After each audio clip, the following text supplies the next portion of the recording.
오늘 본문 말씀은 우리가 너무나 잘 알고 있는 포도원 품꾼의 비유입니다. 이 비유를 이해하기 위해서는 먼저 마태복음 19장에 나오는 베드로의 질문을 살펴보아야 합니다. 베드로는 부자 청년이 예수님의 말씀을 듣고 근심하며 돌아간 후에 예수님께 이렇게 질문을 합니다. 마태복음 19장 27절의 말씀을 우리 함께 읽겠습니다. 시작. 이에 베드로가 대답하여 이르되 보소서 우리가 모든 것을 버리고 주를 따랐사온데 그런즉 우리가 무엇을 얻으리이까? 아멘. 재물이 많아 영생을 포기한 부자 청년과 달리 모든 것을 희생하고 예수님을 따른 우리들의 보상, 이것을 확인하고 싶었던 것입니다. 구원의 확실성에 대한 불안한 마음을 가지고 자신들은 나는 과연 하나님 나라, 이 천국에 들어갈 수 있는지 베드로는 알고 싶었습니다. 베드로의 질문에 예수님은 상급과 영생을 약속하십니다. 그리고 제자들의 희생에 대한 보상을 특권으로 여기며 자만하지 않도록 경계하시려고 마지막으로 이렇게 말씀하십니다. 마태복음 19장 30절의 말씀을 한 번 더 함께 읽겠습니다. 시작.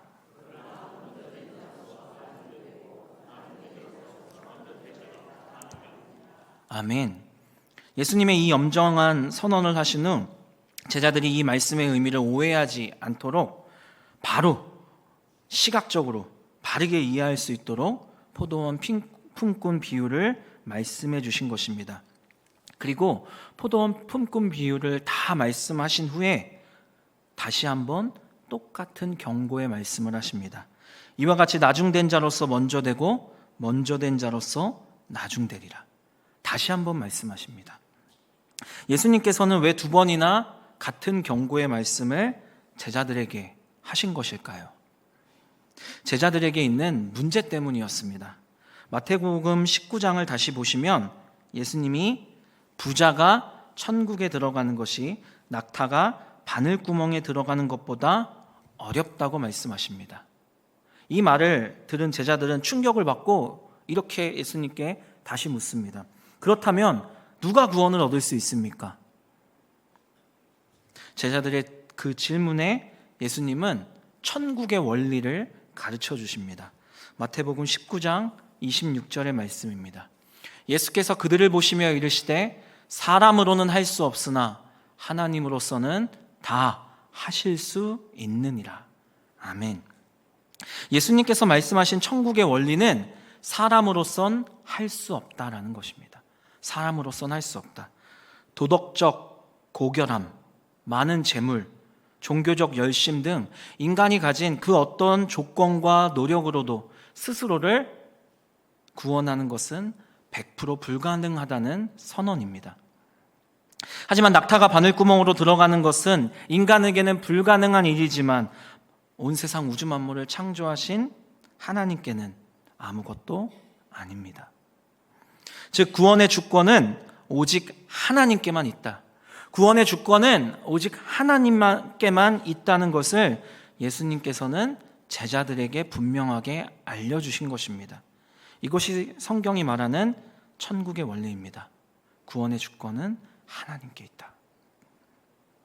마태복음 19장 26절 말씀을 자세히 보시면 예수님께서 이 놀라운 천국의 원리를 제자들에게 알려주실 때 예수님께서 그들을 보시며 이르시되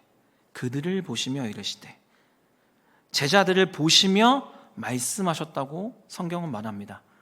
당연히 듣는 사람들을 보는 것 당연하다고 생각할 수 있는데 여기서 제자들을 보셨다는 말씀의 의미는 제자들의 상태를 유심히 보셨다는 의미입니다.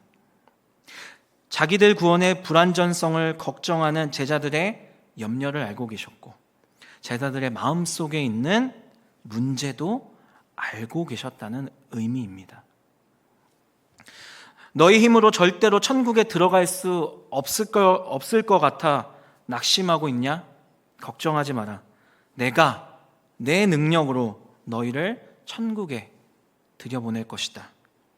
하지만 너희 안에 한 가지 문제가 있는데 그 문제를 반드시 해결해야 한다. 제자들의 문제를 해결해 주시기 위해 예수님은 제자들에게 이 포도원 품꾼의 비유를 이야기해 주신 것입니다. 제자들이 가진 문제는 바로 이거였습니다. 공로주의였습니다. 공로주의는 인간의 노력, 수고 등 공로를 기준으로 결과를 정당화하고 그에 상응하는 보상이나 평가를 기대하는 사고방식을 말합니다. 공로주의. 우리가 모든 것을 버리고 주를 따라 싸운데 그런즉 우리가 무엇을 얻으리이까? 우리가 모든 것을 버리고 열심으로 예수님을 따라 열심히 이렇게 사역하고 있는데 예수님, 우리에게 무엇을 주실 겁니까? 베드로의 질문 자체가 공로주의였습니다. 내가 이만큼 희생하고 행동했으니 나는 더 큰 상을 받아야 돼. 이 생각이 당시 제자들의 마음속에 있었습니다. 예수님은 제자들이 이 공로주의를 버리고 천국의 원리를 알기를 원하셨고 그래서 포도원 품꾼의 비유를 말씀하신 것입니다. 여러분, 이 비유는 구원에 관한 이야기입니다. 모든 내용은 상징적 의미를 지니고 있습니다. 포도원은 하나님의 나라 또는 하나님께 부름을 받은 교회, 공동체를 가리킵니다. 그리고 품꾼은 하나님 나라와 교회를 위하여 일하는 우리들, 성도들을 가리킵니다. 그리고 품꾼을 부른 집주인은 당연히 하나님이시죠. 그리고 마지막으로 주인이 품꾼들과 약속한 한 데나리온은 천국과 영생을 상징합니다. 이것을 기억하시고 오늘 말씀에 담긴 메시지를 함께 생각해 보겠습니다. 이 팔레스타인 지역은 9월에 포도를 수확했는데 이 수확철이 되면 포도원에는 일시적으로 많은 품꾼들이 필요했습니다. 이 비유는 이 시기를 배경으로 합니다. 따라서 주인은 하루 일당을 주고 고용하는 품꾼을 찾기 위해 새벽부터 아침 일찍 장터에 나갔습니다. 당시 품꾼들의 하루는 고단했습니다. 인력시장에 나가 누군가 자신을 고용해 주기를 간절히 바라는 하루살이 인생들이었습니다. 아침 일찍 나온 품꾼들이 많이 있었습니다. 장터에 나간 포도원 주인은 하루 한 데나리온, 당시 노동자의 하루 품삯 한 데나리온을 주기로 약속하고 오전 6시에 첫 번째 품꾼들을 포도원으로 들여보냅니다. 집주인은 다시 장터에 나갔습니다. 일거리가 없어 놀고 있는 사람들을 보고 추가로 그들을 고용합니다. 오전 9시, 정오, 오후 3시. 그들에게 상당하게 주겠다. 여기서 상당하다는 정당하게 또는 적당하게 주겠다 이런 의미입니다. 적당하게 주겠다라고 약속하며 포도원으로 그들을 불러들입니다. 그런데 놀라운 장면이 나옵니다. 제11시 오후 5시입니다. 하루 일과가 거의 끝나는 시간입니다. 그런데 주인은 무슨 일인지 다시 장터에 나갑니다. 거기에는 아직도 사람들이 서 있었습니다. 포도원 주인이 묻습니다. 너희는 어찌하여 종일토록 놀고 여기 서 있느냐? 그들이 대답합니다. 우리를 품꾼으로 쓰는 이가 없습니다. 여러분, 이 말을 잘 들어보시기 바랍니다. 그들은 게을러서 남아있던 것이 아닙니다. 일하기 싫어서 남아있던 것도 아닙니다.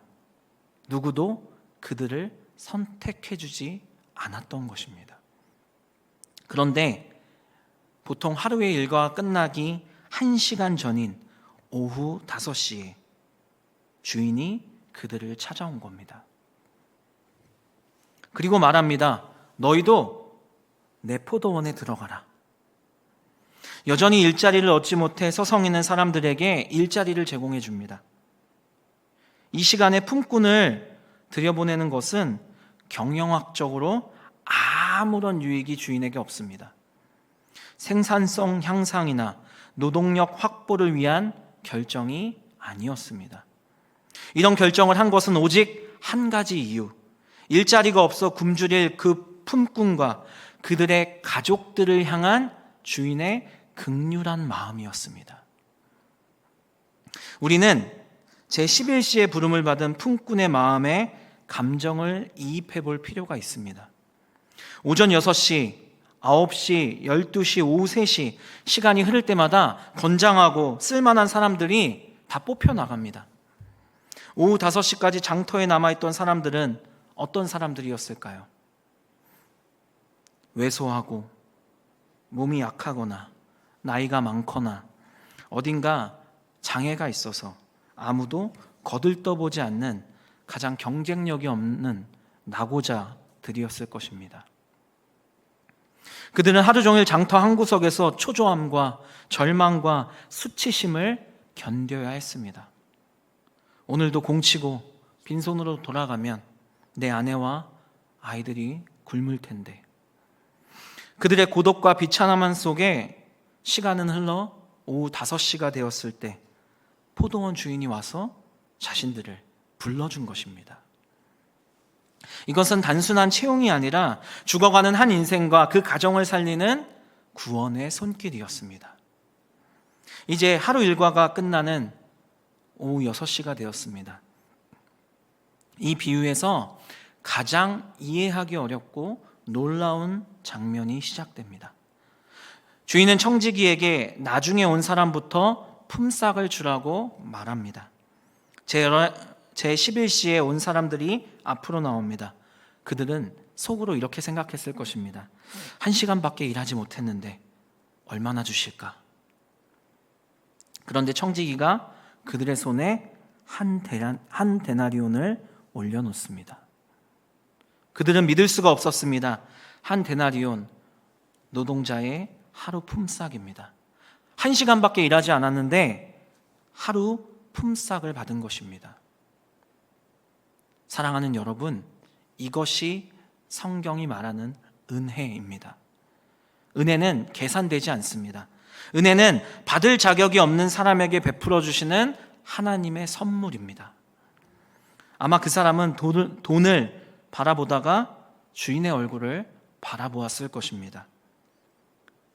왜 나에게 이런 은혜를 주십니까?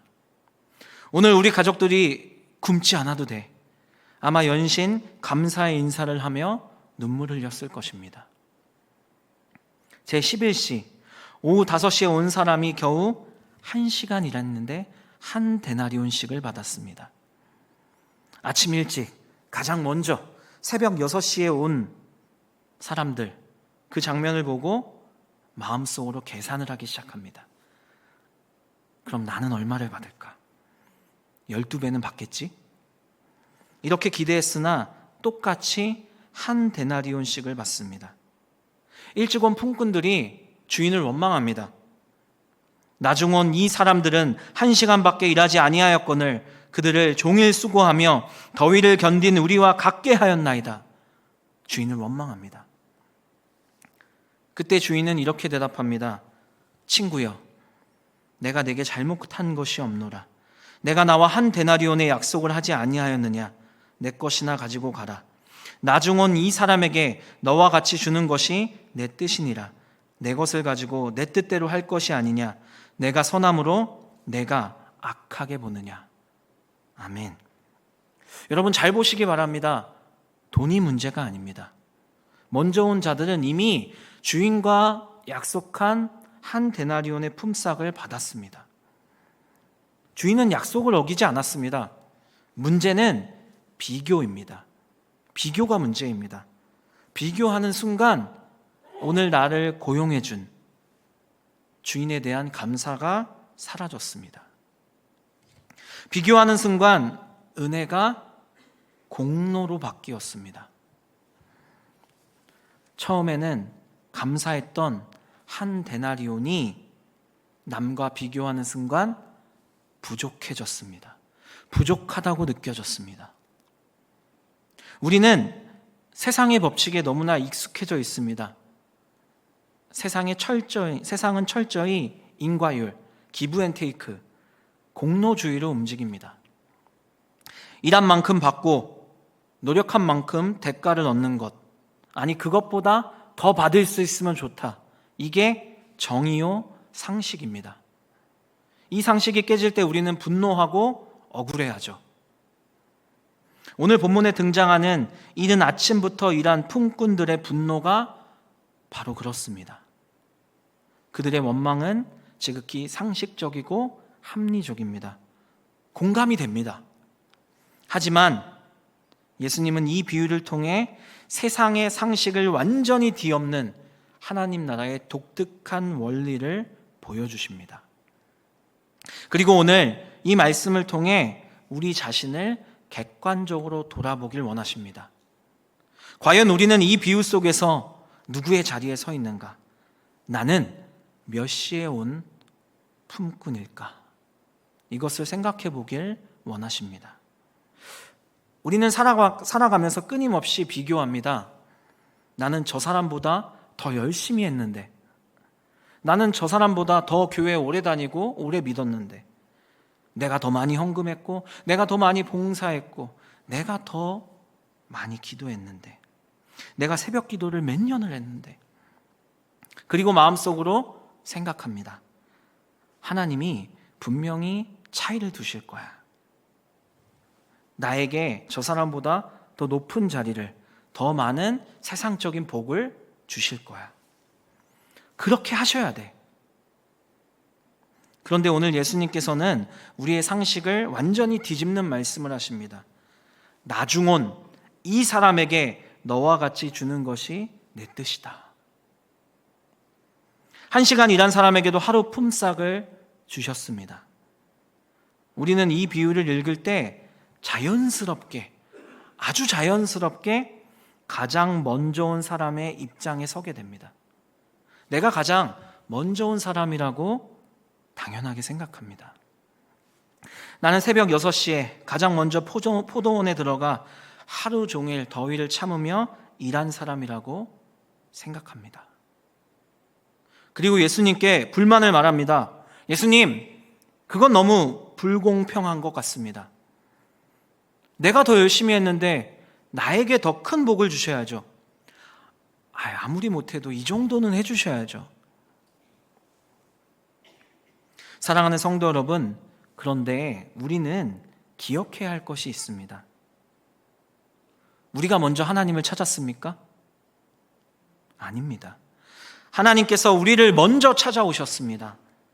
우리가 하나님께 나아갈 만한 자격이 있었습니까? 아닙니다. 우리는 죄 가운데 있었고 하나님을 등지고 살았던 사람들입니다. 우리에게는 하나님께 나아갈 자격이 없었습니다. 하나님께 선택받을 자격도 우리에게는 없었습니다. 사도 바울은 에베소서 2장 1절에서 이렇게 고백합니다. 그는 허물과 죄로 죽었던 너희를 살리셨도다. 아멘. 뭐라고 말하죠? 뭐라고 말합니까? 너희는 죽어 있었다라고 말합니다. 죄로 인해 죽어 있었다.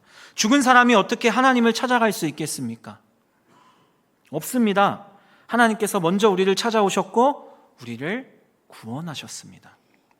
이것이 은혜입니다. 이것이 은혜입니다. 사랑하는 성도 여러분, 우리는 한때는 아무도 선택해 주지 않아서 장터에서 놀고 있던, 서 있던 사람들이었습니다. 죄는 우리를 붙잡고 있었고 사탄은 우리를 종으로 삼고 있었습니다. 그런데 하나님께서는 우리를 구원하시기 위해 먼저 찾아오셨습니다. 그리고 말씀하십니다. 너도 내 포도원에 들어와라. 내가 너를 구원해 주겠다. 이 비유는 하나님께서 우리를 구원하신 이야기입니다. 우리는 하나님께 선택받을 만한 사람이어서 품꾼으로 부름을 받은 것이 아닙니다. 하나님께서 은혜로 우리를 선택하셨기 때문에 부름을 받은 것입니다. 그래서 구원은 자랑이 아닙니다. 그래서 구원은 감사입니다. 여기에서 우리는 중요한 사실 하나를 꼭 깨달아야 합니다. 평생 마음에 새기고 살아야 합니다. 많은 성도가 자신을 새벽 6시에 포도원에 들어가 가장 많이 수고한 품꾼이라고 생각합니다. 나는 모태신앙이야. 나는 직분자야. 나는 오래 봉사했어. 그런데 여러분 한번 생각해 보시기 바랍니다. 만약에 예수님께서 우리의 죄를 대신해서 십자가에서 죽으시지 않았다면 우리 중 한 사람도 구원받을 수 없었습니다. 모태신앙도 은혜입니다. 늦게 예수님을 믿은 것도 당연히 은혜죠. 큰 교회 목사도 은혜로 구원받고 작은 교회 목사도 은혜로 구원받습니다. 장로도 권사도 집사도 성도도 은혜로 구원받고 오늘 교회에 처음 오신 새가족들도 은혜로 구원받습니다. 우리가 하나님의 나라와 교회를 위해 봉사할 수 있는 것 역시 은혜입니다. 우리는 모두 전적인 하나님의 은혜로 구원받은 자들입니다. 그 은혜로 예배드리고 있고 그 은혜로 하나님이 사랑하시는 이 교회를 섬기고 있는 것입니다. 우리는 이처럼 너무 많은, 너무 큰 은혜를 하나님께 받은 사람들입니다. 그래서 우리는 하나님 앞에서 자랑할 공로가 하나도 없는 오후 5시에 부름을 받은 품꾼들입니다. 우리는 천국에 들어갈 자격이 없었습니다. 그런데 하나님께서는 우리가 감히 받을 수 없는 한 데나리온, 영생의 축복을 우리에게 주셨습니다. 천국 백성이 되게 하셨습니다. 우리는 그저 하나님의 발 앞에 엎드려 경배하며 감사할 수밖에 없는 가장 큰 구원의 은혜를 받은 자들입니다. 우리는 이 사실을 항상 기억하며 살아야 합니다. 예수님의 이 비유에서 제자들은 자신들을 가장 먼저 포도원에 들어가 가장 오랫동안 수고한 품꾼들이라고 생각하고 있었습니다. 보소서, 우리가 모든 것을 버리고 주를 따라 싸운데 그런즉 우리가 무엇을 얻으리까? 우리는 많이 드렸으니 많이 받아야 하지 않겠습니까? 여러분, 제자들의 이 마음, 이 질문이 낯설지가 않습니다. 왜냐하면 내 마음에 있는 질문이기 때문입니다. 우리도 이렇게 생각할 때가 있습니다. 하나님, 제가 이렇게 헌신했는데, 그런데 예수님은 베드로와 제자들, 공로주의를 가진 그들을 꾸짖지 않으셨습니다. 대신 천국의 원리를 비유로 알려주시며 제자들이 하나님의 은혜를 아는 지식으로 충만하길 원하셨습니다. 사랑하는 여러분, 베드로와 제자들처럼 신앙생활 오래 했고 남들보다 열심히 하면, 남들이 잘한다고 칭찬하면 그때가 가장 조심해야 할 것이 바로 공로주의입니다. 사탄은 그 순간을 놓치지 않고 우리를 공격합니다. 교회가 부흥한 건 너의 헌신 때문이야. 내가 기도해서 잘 된 거야. 너는 스스로를 구원할 만한 올바른 믿음을 가지고 있어. 하나님이 당연히 아시지. 하나님이 너에게 누구보다 가장 큰 복을 주실 거야. 사랑하는 여러분, 깨달아야 합니다. 이때가 가장 조심할 때입니다. 복음은 말합니다. 모든 것이 은혜다. 모든 것이 은혜다. 우리는 구원받을 자격이 없는 오후 5시에 부름받은 사람들입니다. 그런데 문제는 오후 5시에 구원받은 은혜, 그 은혜 받았는데 새벽 6시에 품꾼의 마음으로 살아가고 있다는 것입니다. 그렇게 신앙생활하고 있다는 것입니다. 사랑하는 성도 여러분, 먼저 온 품꾼과 오후 5시에 온 품꾼, 차이가 무엇일까요? 먼저 온 품꾼은 자신들이 얼마나 일했는지를 생각합니다. 하지만 오후 5시에 온 품꾼은 주인이 얼마나 큰 은혜를 베풀었는지를 생각합니다. 우리의 신앙생활도 마찬가지입니다. 십자가의 은혜를 바라보면서 감사해야 합니다. 십자가의 은혜를 묵상하면 감사가 생깁니다. 하지만 자기의 공로를 바라보면 불평과 비교와 원망이 시작됩니다. 사도 바울은 고린도전서 15장 10절에서 이렇게 고백합니다. 함께 읽겠습니다. 시작.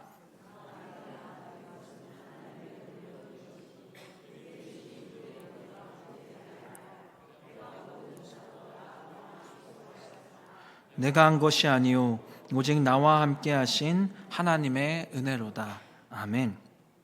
바울은 누구보다 열심히 일했습니다. 그 어떤 사도들보다 수고했습니다. 수없이 매를 맞고 감옥에 갇혔습니다. 복음을 위해 자신의 자랑을 버리고 자기 생명을 하나님께 드렸습니다.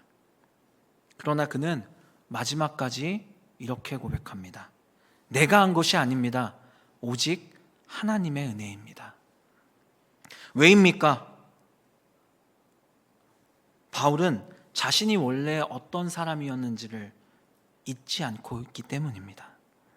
교회를 핍박하던 사람이었습니다. 예수님을 믿는 사람들을 잡아들이던 사람이었습니다. 구원받을 자격이 없는 사람이었습니다. 그런 자신을 예수님께서 먼저 찾아오셔서 자신을, 자격 없는 나를 이방인의 사도로 불러주셨습니다. 사도 바울은 그 은혜를 아는 사람이었습니다. 그래서 그는 평생 자신을 은혜로 구원받은 사람이라고 생각했습니다. 여러분, 예수님 옆에 못 박혔던 그 십자가 위의 강도를 기억하십니까? 그는 예수님을 위해 한 일이 없습니다.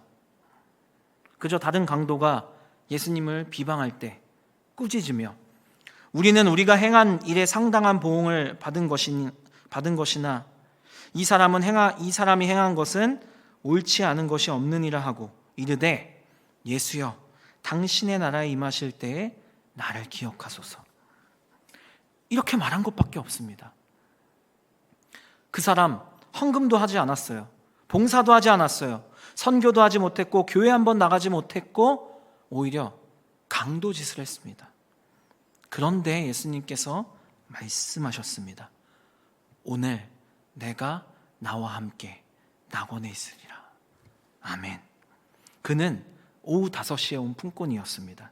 1시간도 채 일하지 못했지만 하루 품삯을 받은 은혜 받은 사람이었습니다. 그는 마지막 순간에 영생이라는 한 데나리온을 예수님께 선물로 받았습니다. 사랑하는 여러분, 우리도 그와 다르지 않습니다. 우리는 하나님께 드린 것보다 받은 것이 훨씬 많습니다. 감히 비교할 수가 없습니다. 우리가 하나님을 사랑하기 전에 하나님께서 먼저 우리를 사랑하셨습니다. 우리가 하나님을 찾기 전에 하나님께서 먼저 우리를 찾아오셨습니다. 그래서 우리의 신앙은 공로가 아니라 오직 감사입니다. 사랑하는 성도 여러분, 어쩌면 우리는 모두 제11시의 은혜로 구원받았는데 살아가는 모습은 어느덧 새벽 6시의 품꾼처럼 살아가고 있는지 모르겠습니다. 저 사람보다 내가 더 열심히 섬겼는데 나에게는 왜 물질의 축복을 주시지 않습니까? 왜 직분을 주시지 않습니까? 하나님, 나에게 이렇게 하시면 안 되죠. 이런 생각이 우리 마음에 자리 잡는 순간 은혜는 사라지고 계산이 시작됩니다. 그러나 복음은 계산을 멈추게 합니다. 십자가 앞에서는 누구도 계산할 수 없고 누구도 자랑할 수 없습니다. 구원의 은혜 앞에서는 누구도 자기 공로를 계산할 수가 없습니다. 내가 더 오래 믿었을 수 있습니다. 내가 더 남들보다 수고했을 수 있습니다. 하지만 그것도 감사입니다. 그것도 은혜입니다.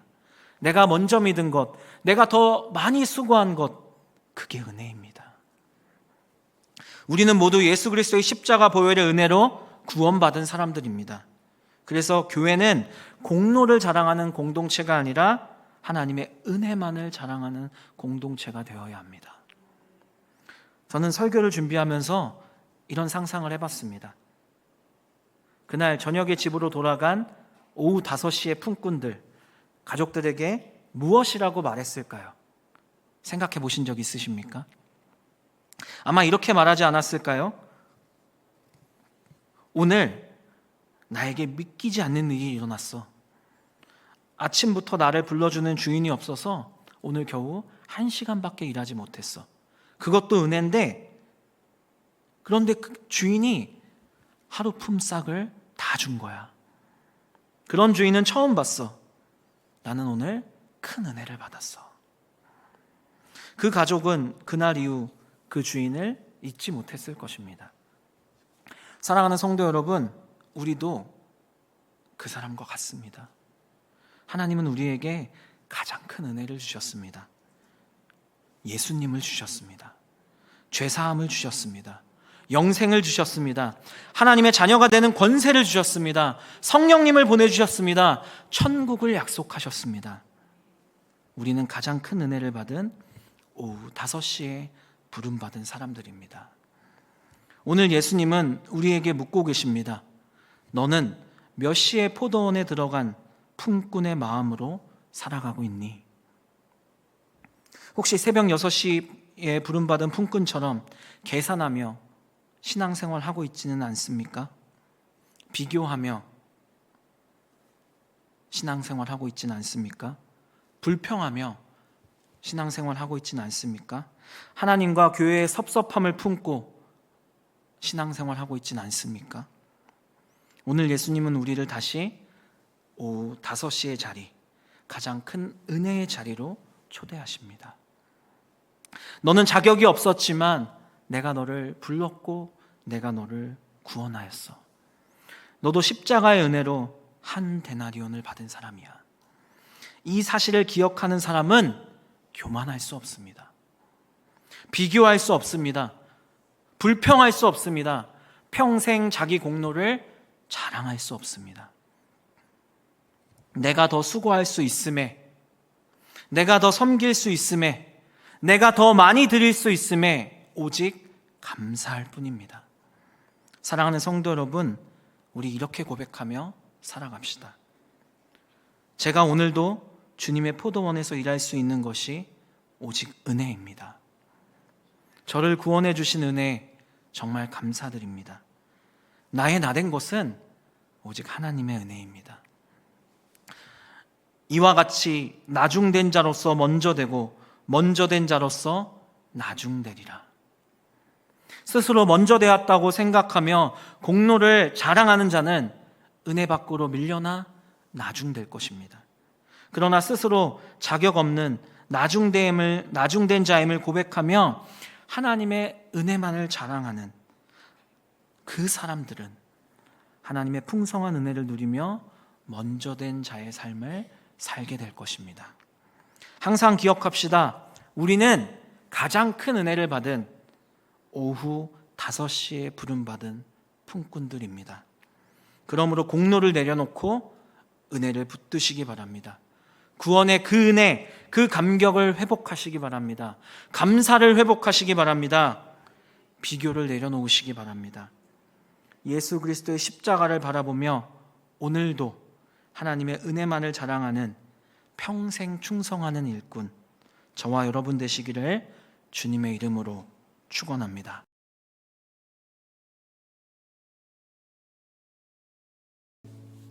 지금은 우리의 삶의 유일한 이유가 되시는 우리 주 예수 그리스도의 은혜와 우리를 너무나 사랑하셔서 자기 아들을 버리고 우리를 구원하신 하나님 아버지의 사랑과 우리에게 가장 큰 은혜를 주신, 그리고 그 은혜에 감사하며 살도록 도우시는 성령님의 교통하심이 여기에 머리 숙인 모든 하나님의 사람들 가운데 항상 함께 하시길 간절히 축원합니다. 아멘.